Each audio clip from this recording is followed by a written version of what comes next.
first of all, we're going to talk and Carrie's going to read a little bit, and that will be for about 45 minutes. This is a wonderful book. It's also a beautifully written book. And and Carrie skewers many things in it, one of which is a certain kind of England. And so I thought I'd start by quoting her on when Sleater-Kinney played All Tomorrow's Parties at the Camber Sands Pontins. She said, "The American equivalent of this facility would be like staying at a Super 8 motel, still decorated for Easter 3 months past the holiday, and featuring a rain-soaked, outdated McDonald's play area partially closed for construction." I think we can all recognize those places. So that gives you an idea not only of the brilliance of her writing, but the sharpness of her eye. She returned more recently in March with a triumphant tour with the reunited Sleater-Kinney, playing at the Roundhouse and elsewhere to great acclaim. I wanted to start, Carrie, by asking you, after this amazing career in music and then the extraordinary success of the Portlandia series on TV, you decided to write a book. And what was it like writing a book? It's a terribly isolated experience compared to the collaborative endeavors of both Sleater-Kinney and Portlandia. I'm used to having other people augment and inspire my own ideas, challenge them, all the time, and just that way of like hoping that what we're going to do is greater than the sum of its parts. And with writing, especially something long form, I felt like I was my own worst enemy at every step. And you don't sort of have that kind of built-in cheerleader or sidekick that you do in a partnership. So yeah, that was the most striking to me, is that there was sort of nothing magical about it, which I suppose as a writer, you just have to sit down and tackle the task at hand, and that for me required a lot of deliberation and intentionality, and was very frustrating at times. It's interesting you use the phrase "your own worst enemy," because another remarkable aspect of this book is how relentlessly you pursue yourself and deliver yourself up as the child who was terribly anxious but made performing and demanding attention as a way of expressing anxiety, or the young woman who wanted to be in a band and went off somewhat unprepared for an audition, with a band who didn't want you but later turned up. And perhaps you'll read a bit from the book about that and tell us a bit about it. Sure, I can set that up. When in between, I transferred universities when I was 18 years old, and in that interim, I auditioned for a Seattle band called 7 Year Bitch.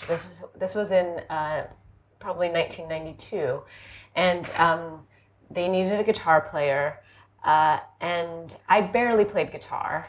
They put an ad actually in a local paper, which is very surprising if you can imagine a band that you've heard of, like the National or something, or I don't know. I always try to think of the English equivalent.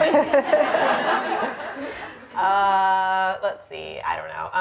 Basically putting an ad. Yeah, the National will do. You know who that is.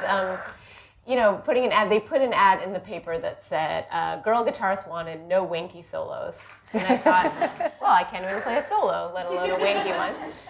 So I show up at this. I'm living in the suburbs, and I drive to the audition, and I'm wearing a really terrible outfit. Which she describes in great detail in the book. Yeah.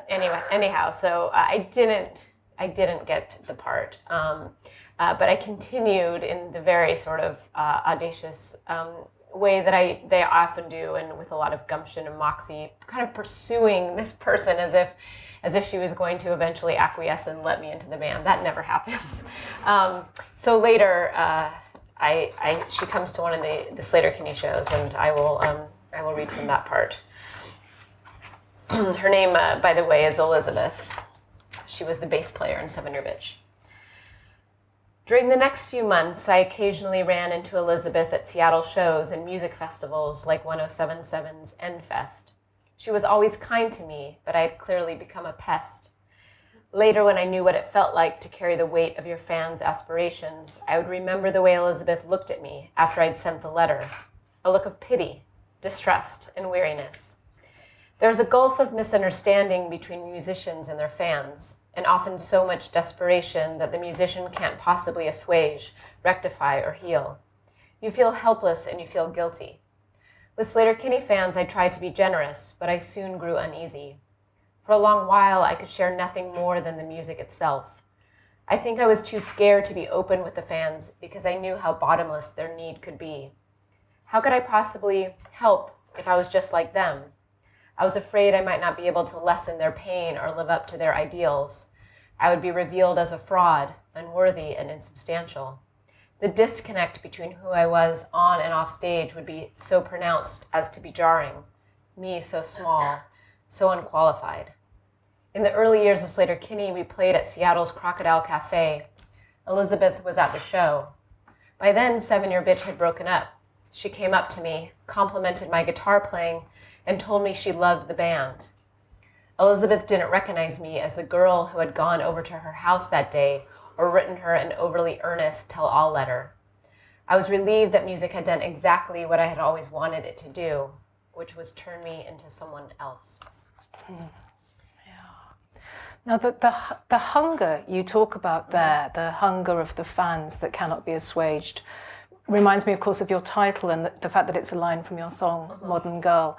And it seems to me to be about the hunger we all feel in adolescence. We don't know what we're hungry for. We're just hungry. Is that why you chose it? Or? Yeah, I think there is a particularly inarticulate hunger, kind of an amorphous, almost insatiable hunger as a teen, and we try to sort of feed ourselves through so many different outlets, and it often, sometimes it sates us, and sometimes it leaves us feeling emptier. And I think that's a very pronounced loneliness. I think the worst kind of loneliness is to sort of feel that you're around people, but that you're not being seen. And I think in a figurative way, it's that invisibility and that lack of embodiment that we feel as young people. But I think that permeates, us. It's very permeating into adulthood. And I think it's something, striving for that embodiment and seeking it through creativity is so much of what the book is about. But there is something, I think, particularly striking about the means that one goes to be seen, sometimes at one's own detriment, and sometimes actually, the sort of paradox of self-effacement in order to be seen. Yes. Sort of this act of denial in order to be present. And part of the denial being the denial of the possibility of humiliation as well. So it is a real obliteration of the ego. It's not really, what you're saying, it strikes me that when you talk about your childhood and all the things you did to grab the floor to get attention, which you give us very honestly, performing, the need to perform seems to have come before music being the means of performing. Oh yeah, there were many, many times that I tried to perform, whether it was my Duran Duran cover band, which was called Lil D. Was that the one that involved the dog? No, that didn't involve the dog. Lil D. Duran Duran was the name of the cover band, and it was LIL', and cover band is again a generous term because we weren't playing anything. We weren't playing cover songs, and we just designed instruments out of wood, and I was Simon Le Bon, of course, because I think when you're the neighborhood impresario and you're the leader, you get to choose who you're going to be. And I insisted, even though everyone else was air guitaring or air keyboard, I actually sang over the music. And so, yeah, there was just like a continual and constant mode of performance for me. I think it was the way that I made sense of the chaos that I was starting to feel at home, And also the way I sort of felt most comfortable interacting with people was sort of this heightened way of being in a room or in a situation. I think it gave it a structure. There's something about performance. I mean, there's a formality to it. There's a beginning and a middle and an end. And I think when you're entrenched in that sort of unknowing messiness of youth or of sadness, you don't feel the edges. And performance had a beginning, and then it had a finale. And I was so grateful to know when something would end, especially if I could control it. So yeah, I really flung myself very, very vehemently into situations. It was also a lot of fun, but I felt like I kind of held people hostage a little bit with my desire to entertain them.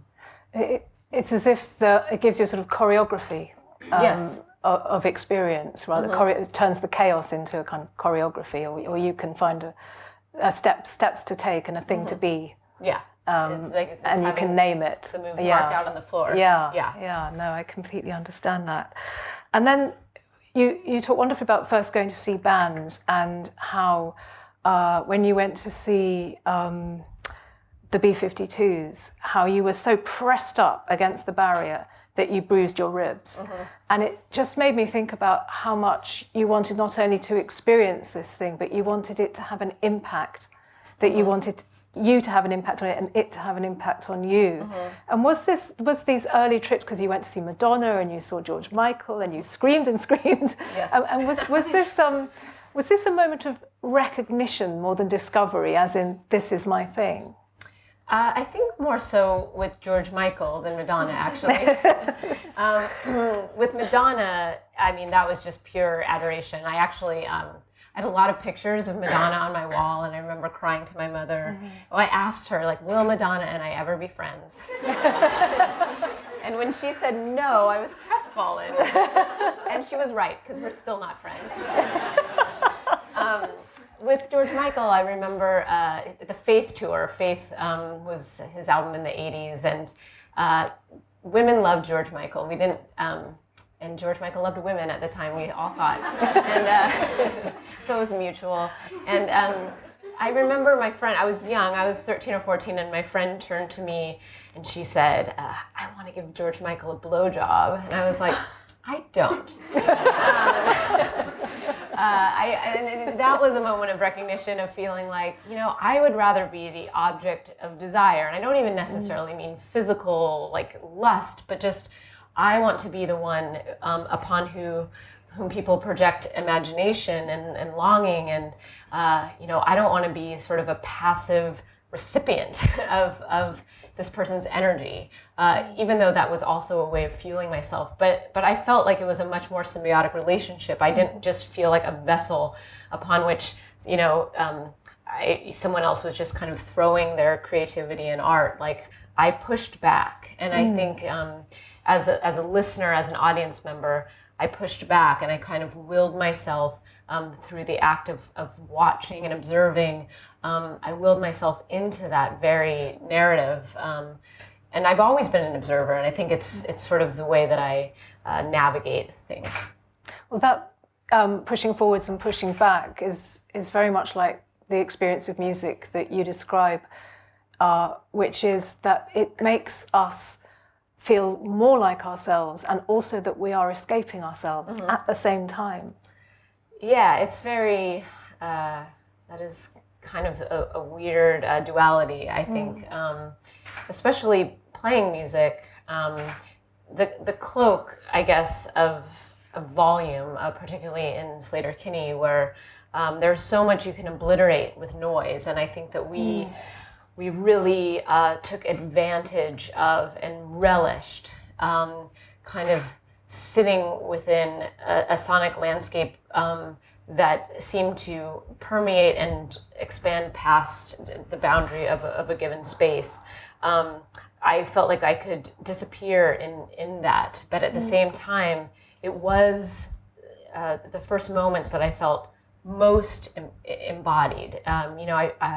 There's this essayist in the U.S., Charles D'Ambrosio, and he talks about writing as a dream of making the distance go away. And music was very much that for me. I felt like this divided self, and the dream world of Slater-Kinney, what I desired most from performance was to make that distance go away. And part of that distance was just the distance between my head and my body. And it was, I really embraced the physical nature of performing, and the way that gave me a sense of who I was for the first time, and also a sense of being outside myself. And that combination, I think, is very special and very awesome, I guess.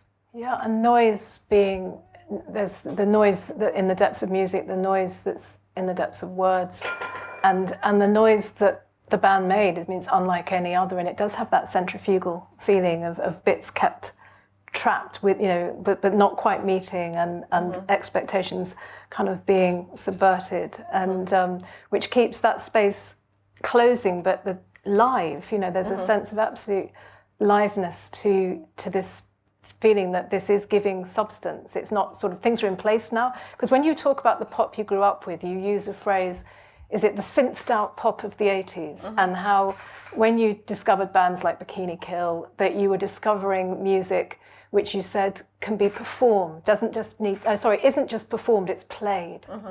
And that's about discovering noise as well, isn't it? That there's something about the visceral nature of the making of it and the response to it. Yeah, I mean, I think that I guess it has to do with the tactile and kind of understanding process a little bit. And it really took, for me, seeing those bands playing and having, seeing fingers move upon a fretboard, or seeing, a little bit of spit leave a singer's mouth as they project, seeing glances between two players looking down on the ground, and seeing effects pedals, the amp settings, like that. It's very immersive, and I do think, I think some people can sort of revel in the invisibility of sound. I mean, when someone's sort of playing something off a laptop, or when you are just hearing something. But for me, I needed a relationship with the doing, and the production. And I think it's just about demystification and realizing that I could do that too was very important to me. But sound and the way that you're talking about how Slater-Kinney didn't, me and Korn's guitar in particular, even our voices, they didn't always match up. I think about the same thing with discourse and the ways how misunderstanding works, and in the ways that there are pauses and miscommunication, and I love that. I love, and I think we use that a lot in Portlandia too. Repetition, duration, the way you stay on something when you don't know where else to go, and. To me, when people ask about the differences between Slater-Kinney and Portlandia, I actually focus so much, almost in a linguistic way, on the way that they're very similar. Yeah, that's very interesting. Do you have something to read us about noise? And sure. Yes, I do. Yes. Were you like, chance. Get to it. Here is not at all. Something she prepared earlier. Yes, I prepared earlier when I wrote this. This is from the era of Call the Doctor, which was in the mid-90s. Let's see. On the title track, Korn and I each sang a melody on the chorus. She was louder than me, so her vocal was the lead by default, but we never really considered one a background part to the other. It was a conversation we were having. She had her perspective and I had mine, or I was emphasizing her point, retelling it even as I was singing along with her. And our guitars did the same thing, augmenting and counteracting each other. We would get to the chorus, and intuitively you'd think, this is the time for us all to sing together, that there should be a cohesion. But instead we would split apart. It was almost an anti-chorus. We weren't trying to form a solidarity with anyone but ourselves. Could you sing along to Sleater-Kinney? Sometimes, but we'd just as likely shout over you. And good luck trying to sing along with Corin. Trust me, I know. It's nearly impossible. As a listener, you have to decide what to follow in the song, which vocal, which guitar. This way of writing and singing was something we tacitly understood. We never discussed it. We never mentioned counter melodies. We didn't want to sing harmonies. Our songs weren't pretty, nor was our style of singing. It sounded scarier to not sing together, rarely allowing the listener to settle into the music. Everything inside the songs was constantly on the verge of breaking apart. Corin's voice, the narrative, the guitars. So few moments provided any respite at all. If we did sing together on the chorus, it was only after a strange, uncomfortable verse. Yet the result was forceful. It sounded like a tightly bound entity, fragments clinging to each other for dear life. If you pulled one thing apart, it wouldn't even sound like a real song. It was a junkyard come to life.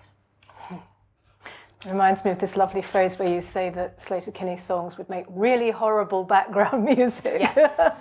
Which is a triumph, isn't it? It is a triumph. Yeah. It will never be played in a supermarket. A store. We will not. Yes. No shopping store. No shopping malls. I have heard it before, and it's terribly unsettling. I've heard it. I heard it once while getting my hair cut, and I actually didn't recognize it. I might have even said in a really like sort of grandmotherly way, like, "What is this racket?" Also, dig me out. John Goodmanson, our producer, panned everything. The guitars. My guitar is way on the left, and Corin's is way on the right. And I was sitting in a particular part of the salon that I could only hear Corin's guitar part. And I was like, "What is this?"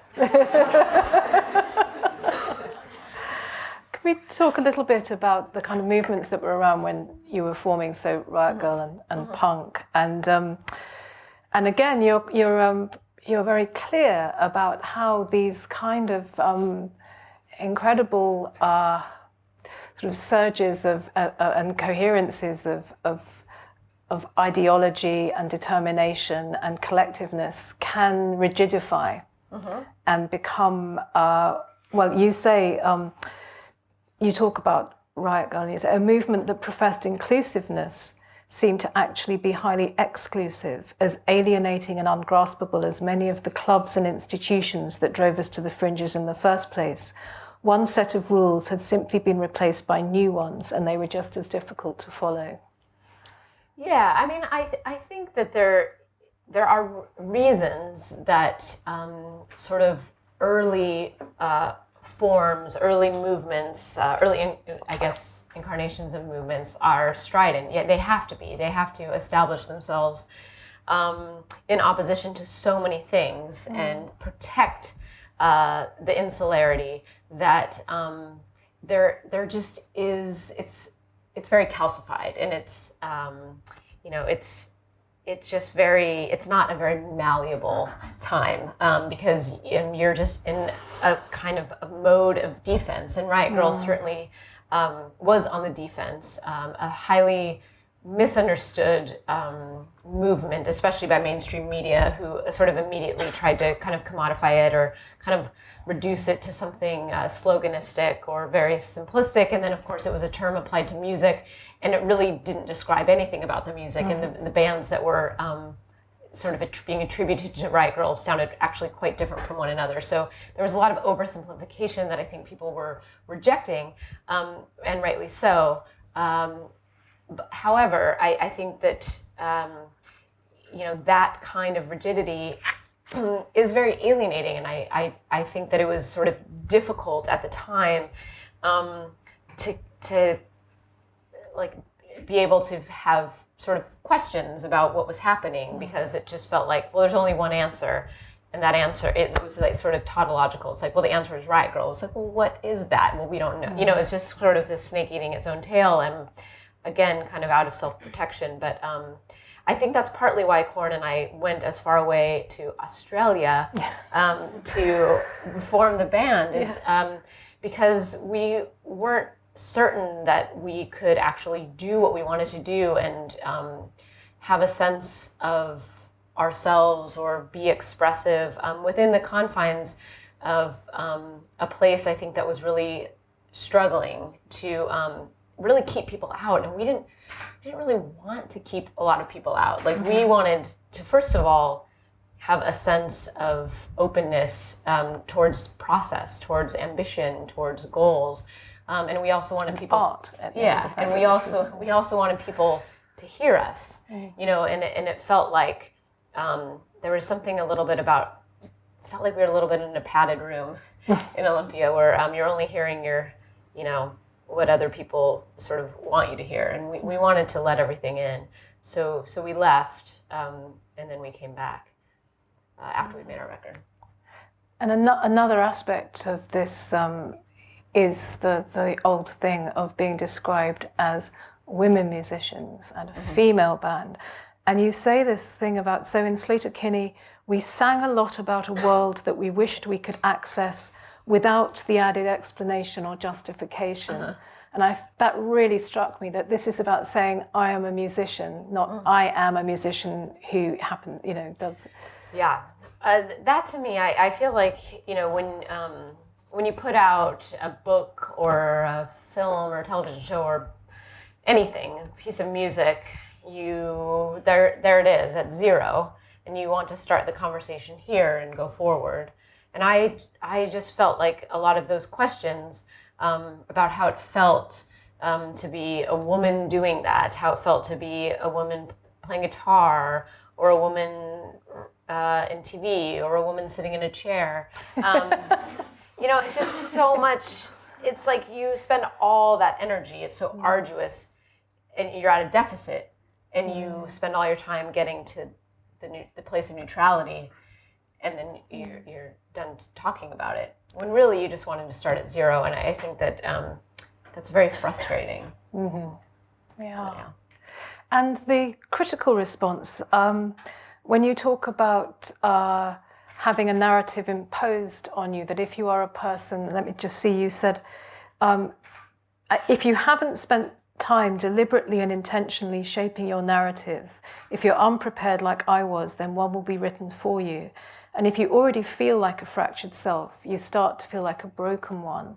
So that wonderful innocence a band has, you know, it's like when you release a record or a book, if you've never done that before, you haven't yet been described.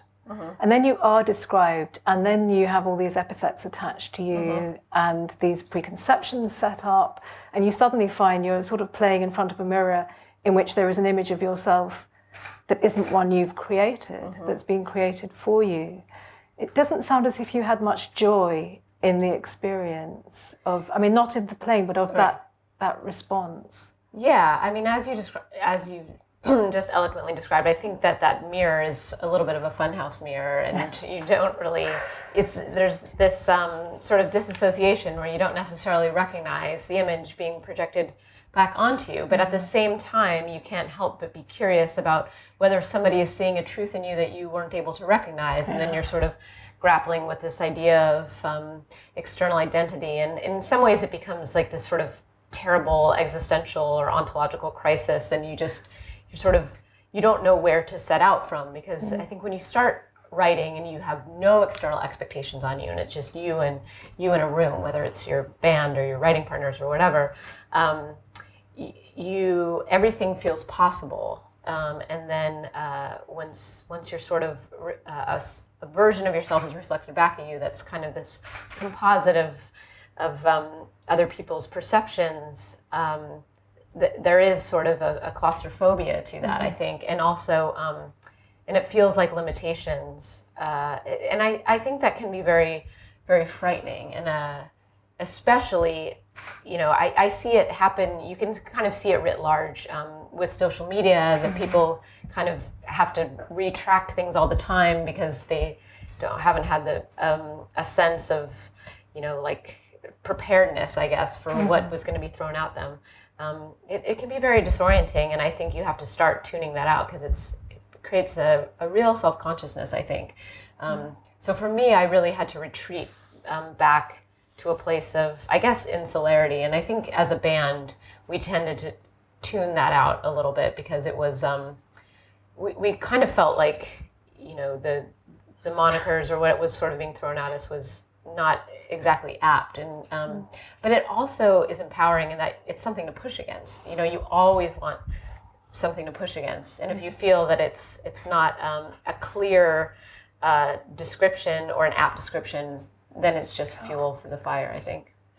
And you were working so hard. I mean, 6 albums in 8-9 years, something like that. 10 oh gosh, years. I don't know. Yeah, probably. But the recording, the touring, yeah. the writing cycle was pretty relentless. Yes.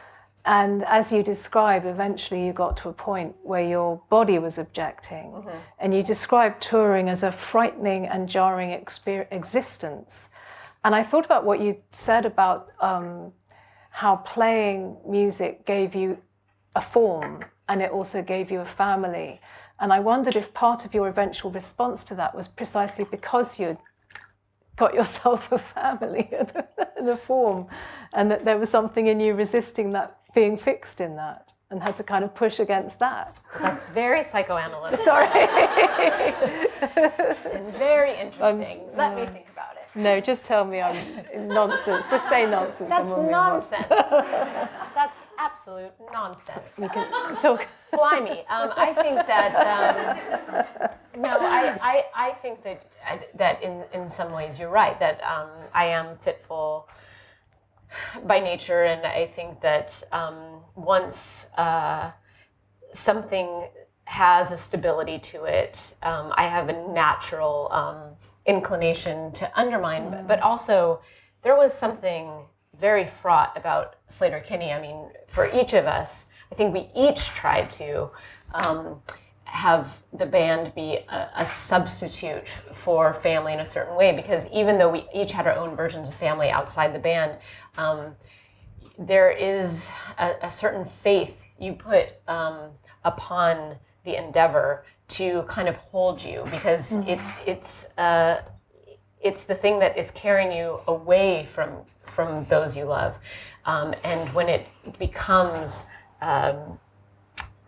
desperate or despairing, it can feel, it's very unsettling. And so I think that all of us were aware of the ways that it was tenuous, and so I think we all I can't just say that I'm the only one that sort of was struggling against it, because I think what the band symbolized for all of us was something that it almost had too much weight on it. I think that's when we came back the second time, I think it was kind of in a better place of what it represented, especially for Corin and I. I mean, it was like so monolithic for both of us. It was something that we had sort of built up together, and I think it was very difficult because it kept having to be redefined, and sort of redefined to the point where it felt a little bit flimsy after a while. Yeah.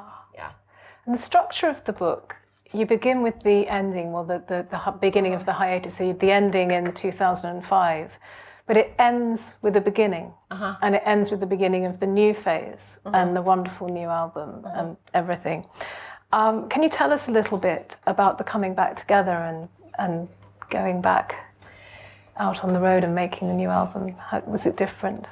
It was different in a lot of ways. I mean, I think for one, there was a slight inevitability to the band getting back together. Sometimes the band feels like a force that is sort of like orbiting around us, and we just sort of leapt upon it, that we couldn't help it. And then, I think that we all just have so many other facets to our lives now that there was just nothing about it that we took for granted, to be honest. And it was also the most deliberate songwriting, in terms of editing. We were so aware of what we had done before. We were so scared of putting out something that wouldn't kind of live up to our own expectations or ideas of what the band could be. The Woods had been an album that we all were very fond of, and then critically had also done well, which again you sort of keep on the periphery, but you're aware of it. And so we just it was a hard album to write. We spent probably more time writing that album than we ever had, and then we loved touring with it, though. Some of our favorite songs to play live. And it's considered one of your finest works, isn't it? in sort of general. Yes, it is. It is. It is. Yes, it is. Yeah, and just seeing the film of the performance, say at the Roundhouse. I mean, it was very fun. Yeah. You're still all totally, as you say, pushing back. Yeah.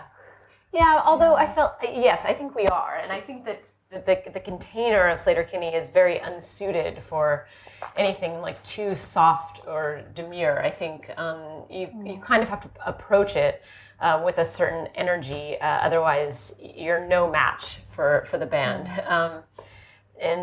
So I think that was part of it. But I think so much of what was painful about Sleater-Kinney the first time around, or not painful because actually there was so much joy, but hard for me, and I think was that so much of it was just, it was like we just had a fist out, and it was about pushing away. And I think what we realized with No Cities to Love and in this second iteration in terms of touring was that it's just as powerful and galvanic if this is out, but it's an open hand, and it's still something to fall into. It's still something to give into. But there is just an openness, and there is just as much power in vulnerability, as there is in rejection. And so that's what we went for. Thank you very much. We will now take your questions. By the Claire way, has a mic. So prepared in like the most lovely way. I just can't believe it. I love it. Well, it made me think about so much.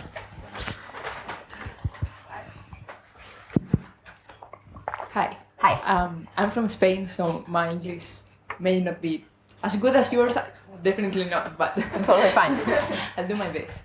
So when I had to choose what I wanted to study in university, I don't even think communication exists as a degree. I'm not sure. But never came to my mind, and I'm always on the scientific kind of things, and that's I work in scientific fields and stuff, so nothing to do with that. So I was wondering, what did you know about, well, first of all, what was the name of your degree? Like the specific? Oh, sociolinguistics. Sociolinguistics, okay. So, well, to the point. So what did you know about that degree before choosing it? Or how did you know that you wanted to spend years studying that? Right. That's my question. Yeah. Well, when I went to college, I actually before I transferred schools, I was studying theater and drama. And when I transferred schools, it was actually just, I think this is often the case when you meet somebody who inspires you. And there was a professor at Evergreen State College named Susan Fixall, who was a sociolinguist, and her specialty was discourse analysis. And I was very interested in the ways people communicate and language acquisition and computer-mediated discourse, which had kind of just started to become in vogue. And now, of course, is like a very popular topic in terms of sociolinguistics. And there's little columns and papers about the way we communicate online and whatnot. But it really just took somebody else being passionate about something and seeing just things kind of align. Like I was always an observer. I was always somebody interested in the ways people communicated verbally and non-verbally. I was very interested in orality versus literacy. There were so many facets of it that I was drawn to. But I think it often does take a teacher. People often cite a specific person as kind of ushering them into a world, whether it's academia or not. Because passion is infectious, and I think it allows you to see into a field that might seem esoteric in a way that seems really, really relatable and applicable. I mean, I think that's the other thing, to see it as something you can apply to your life, which I feel like I have done, even though I haven't continued on in academia. I feel like it's informed a lot of what I do. Yeah. Mm-hmm.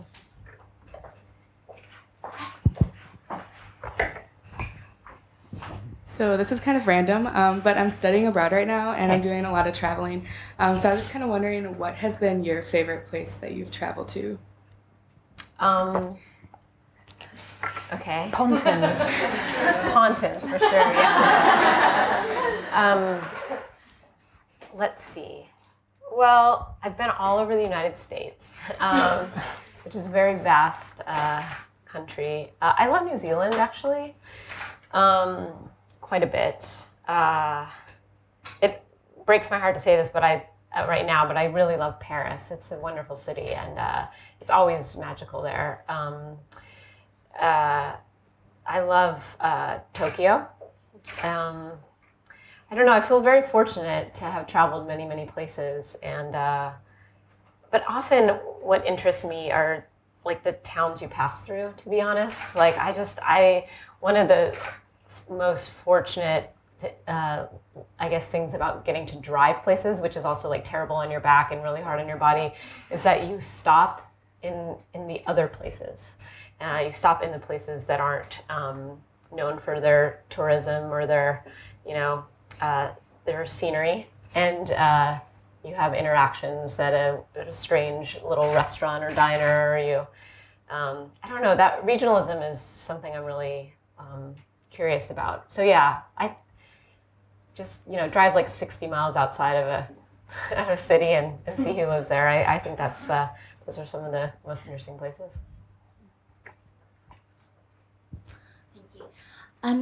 I saw on Instagram that you were reading Maggie Nelson's The Argonauts, which I just finished reading. Well, actually, I put her book down to start yours and then went back to it. All right. But I found some parallels. I didn't know that your mother suffered from anorexia, and I didn't know that Maggie Nelson's mother suffered from some form of disordered eating. And in the book, which is obviously a lot about motherhood and writing, she quotes baths as saying that a writer must play with his mother's body, and I was wondering if it was hard, what your experience was in writing about your experience of your mother's anorexia in the book. I guess from an actual just writerly perspective, it was not any more difficult than the other parts of the book. You would be sort of surprised. I think what kind of plagues you as a writer is not necessarily subject matter, but how to tell it. And sometimes things like touring or writing about an album was just as confounding to me as writing about something that I think the reader perceives as more sensitive. It was, I knew that I was going to write about that, and I wanted to, since it's so much a story about embodiment versus disembodiment, I thought it was important to include that because it had so much to do with how sort of my early ideas of one's relationship to their own self, their own personhood was formed and kind of distorted in some ways. Although I think in that distortion and abstraction and the observation of that pain that I witnessed a lot of people thinking was, I think, a compassion. So it was, I guess that's the easiest way I can answer it, is that it wasn't any more difficult than any other part of the book, but I really knew that I wanted to include it thematically.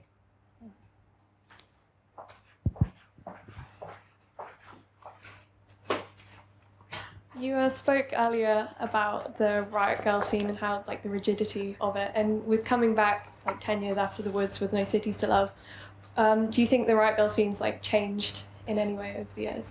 And how?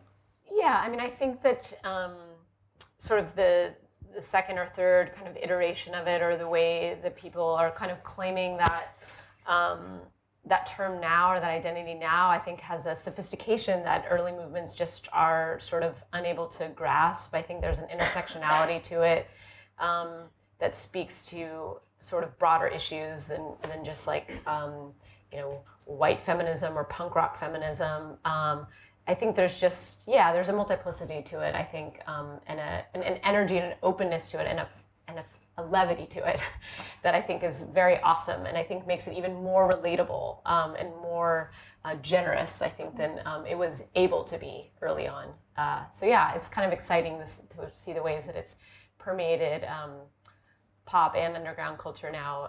There's some really great versions of it out there.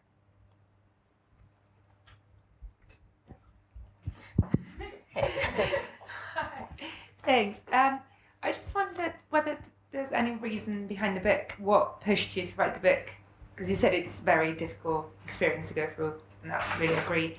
And is there any reason why? And is there any message that you would like to convey for the book in particular? I mean, I think it's hard to set out with like sort of like didactic message, like this is what I want people to get. The book asks more questions than it does present definitive answers. I wanted to write about the process of creativity as a means of finding a sense of self and belonging, and I wanted to write about that those early experiences in music and performing as just a way into learning about the world and finding community. I do like writing, and it's the kind of the common thread. I mean, as difficult as writing, like as a long form book is, writing something I've always done, and this felt like a good place to start. Even though I've been, I guess, writing for Portlandia and Slater Kinney and doing other kind of screenwriting for a while, I wanted to start with this. I was really inspired by Steve Martin's Born Standing Up, which is just a similar kind of story of his kind of early years, growing up, working at Disneyland, clowning, doing stand-up, sort of everything behind the scenes until he sort of comes onto the stage in Saturday Night Live. And I liked that as sort of this like guide to growing up and what, the ways that that art and creativity can change you and magnify you and help you. And so, that's why I wanted to write it. And I thought, this is a subject I know pretty well, and then it will help me write other things in the future, which I want to do.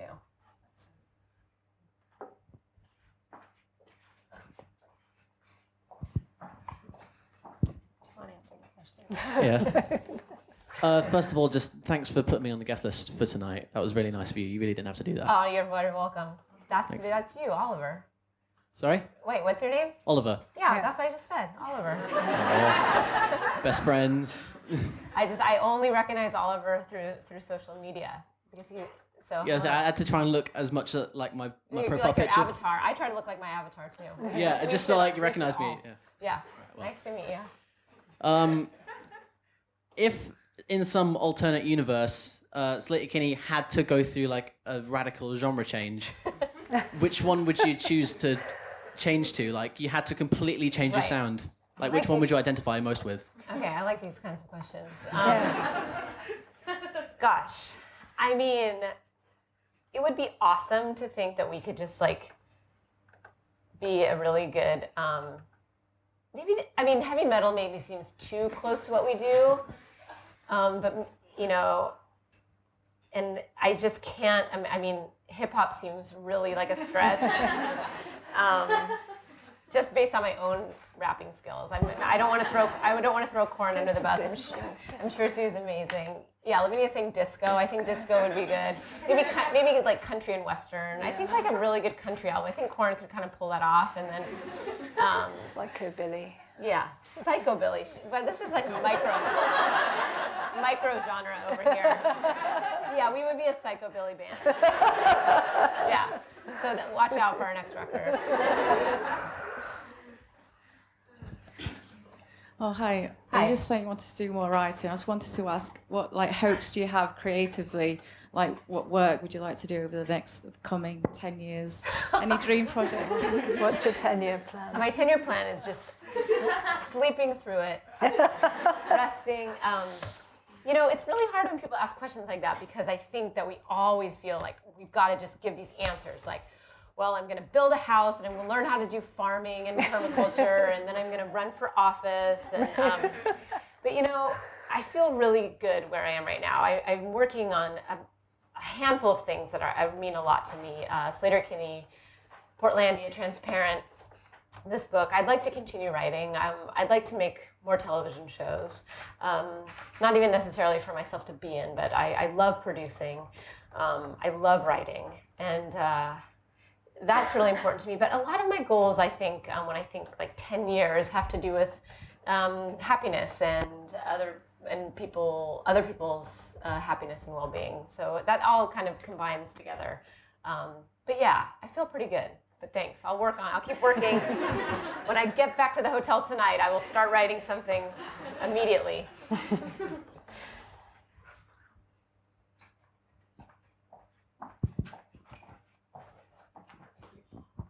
Hi.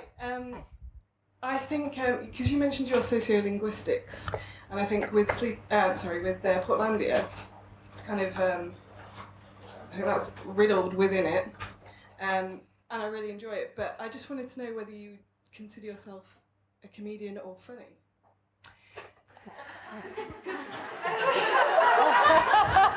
In a more kind of, obviously Fred Armisen is an SNL kind of Yes, he is genius, but he is a funny one.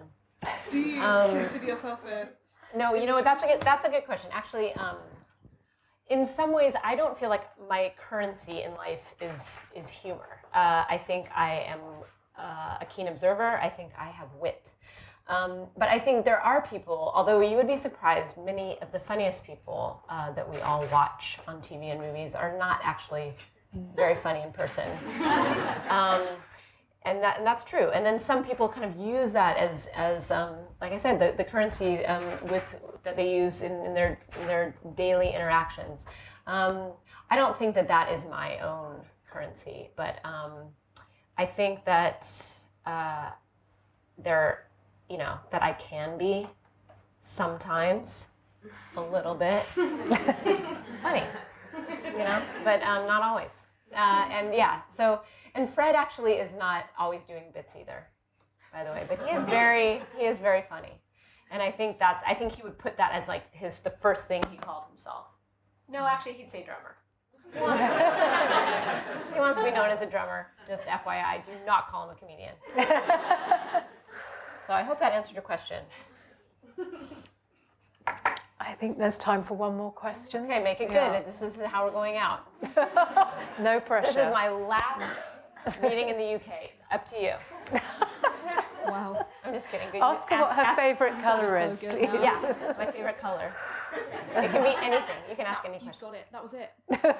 No, I was going to say, in Portlandia, you have so many different personas. You wear different wigs and you dress up as different characters, and it's great. How do you watch people in the street and think they'd make a good sketch, or like how do you come up with these characters? Is it you and Fred together, or how is that process kind of? A lot of it, and I think one of the reasons that the show is kind-hearted as opposed to mean-spirited is because so many of the characters are permutations of who we are. It's just that, like like Nance, of Peter and Nance, such a cloying, syrupy couple. It's as if I just walked through a room without any bones in my body. That would be Nance. And I'm very obsessed with the ways people perform personhood and perform couplehood, especially couplehood. Like I love when people like sort of display their like relationships in this way. And like Peter and Nance, when you see couples just melting into each other, or like when I've done that with someone I'm dating, I'm like, oh my God, what if I did this all the time? And I had like no boundary between me and this other person. Like just, we think about those things a lot. And so often it's us or our parents. So many of the couples are my parents' friends from Seattle. There's so many Seattle couples, and I know that are universal because people relate to them. But my friends from Seattle, like they know these people. Kath is like my most angry self. Like Kath to me is like Slater Kinney. Like if I didn't have a band, I would be Kath. I would be Kath 24/7, which means I would have zero friends. And so most of the time it's just I'll observe something in someone else, or I'll feel myself doing something. Like I remember. There's this, do you guys have this yogurt called wallaby yogurt? Okay, it's like it has a kangaroo on it, as you can imagine, or a wallaby, sorry. And I was at a grocery store, and I had actually just gotten back from Australia, and for some reason, I was buying wallaby yogurt, and I told the cashier, for no reason whatsoever, I just got back from Australia. And then I just thought, what kind of person does that? Like, what is that? What is that part of me that wanted to overshare? And people overshare all the time.